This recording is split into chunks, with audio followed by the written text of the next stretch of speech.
Здравейте, YouTube!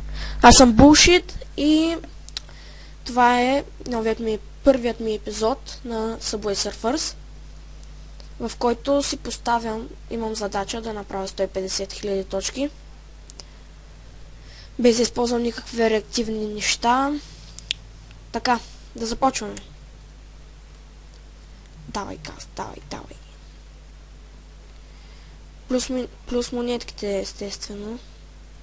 О, тук се прибих. Така. Давай газ.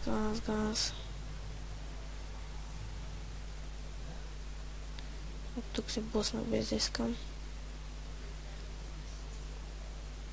Давай. Така. Доста трудна е тази задача, все пак 150 000 точки не се правят лесно. Така. Тук ще скочим така. Горе.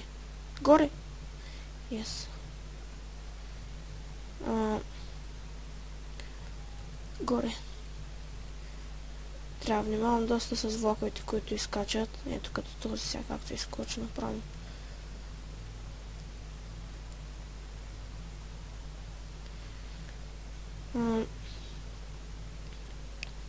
Как тук. Доста трудна задача, но все пак ще се пробвам да изпълня. Тук сега ще взема магнита. Влязах в един хубав тунел, който има бая парички. Ето, че се прибих сега. Тук долу. О, да. Страхотно. Така.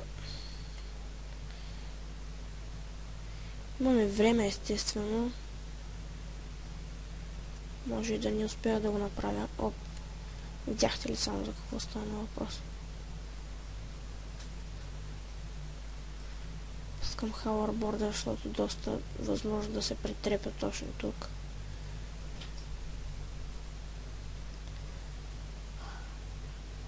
Така. Ето сега. Тук се притрепах. Трябва да внимавам. Долу, настрани. Така, хауърборд. И аз успях да го пусна хауърборда. Така. Какъв късмет. Може и да успея да ги направя, но не се знае още. Слава богу, че има хауърборд, иначе щях да се притрепя, не знам какво щях да правя. Хауърборд! Yes. Ето пак. Какво ми става? Блъснах се! Така, това ми е последния опит, защото са 3 опита.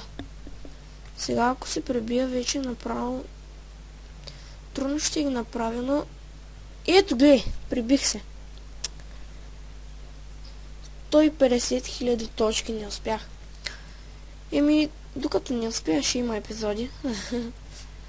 И да, това е Mission Failed. И благодаря, че гледахте първи епизод. Ще се видим във втори. Чао!